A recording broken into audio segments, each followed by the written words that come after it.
Alors, on va retourner à Washington, donc là où s'est tenue cette entrevue, la première entre les deux hommes, donc Mahmoud Abbas et Donald Trump. David Benaïm, notre correspondant aux États-Unis, juste devant la Maison Blanche sous le soleil. Bonsoir. Bonjour à vous, David.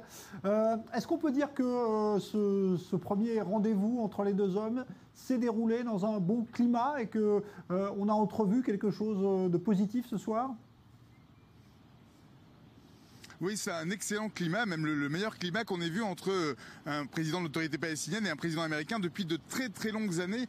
Ici, je parlais avec l'un des membres de la délégation palestinienne qui me disait qui était présent lors des accords d'Oslo, qui était présent lors de Camp David II en l'an 2000 et qui disait qu'on a vraiment le sentiment ici que c'est une même ambiance comme quand Clinton était président et qui voulait absolument faire signer ces deals. On est vraiment dans cette ambiance-là aujourd'hui.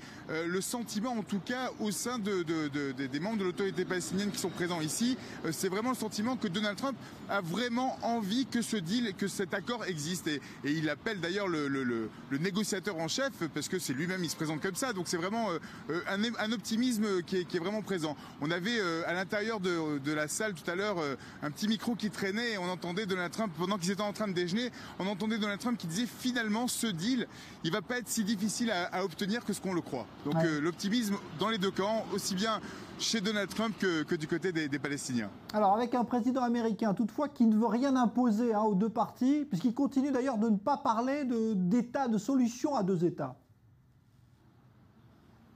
Oui, on parle de très peu de choses. En fait, c'était vraiment méticuleusement choisi les mots qui ont été prononcés par Donald Trump ici pendant c'est pas une conférence de presse d'ailleurs, c'est juste une déclaration. S'est juste présenté en tant que médiateur, en tant qu'arbitre. Il a prononcé des mots qui sont propres aux mots du monde des agents immobiliers, de faire médiateur entre différentes parties. C'est exactement comme ça qu'il s'est posé. Et il n'a pas donné de détails sur, par exemple, le déplacement de l'ambassade de Tel Aviv à Jérusalem, sur le gel des implantations israélienne ou même sur une exigence qu'avaient plusieurs sénateurs ici aux États-Unis demandé à Donald Trump d'exiger à Mahmoud Abbas d'arrêter le paiement des indemnités aux terroristes qui sont incarcérés dans les prisons israéliennes. Donc tout ça n'a pas du tout été abordé, en tout cas publiquement. Par contre, dans les coulisses, il est probable que cela ait été abordé.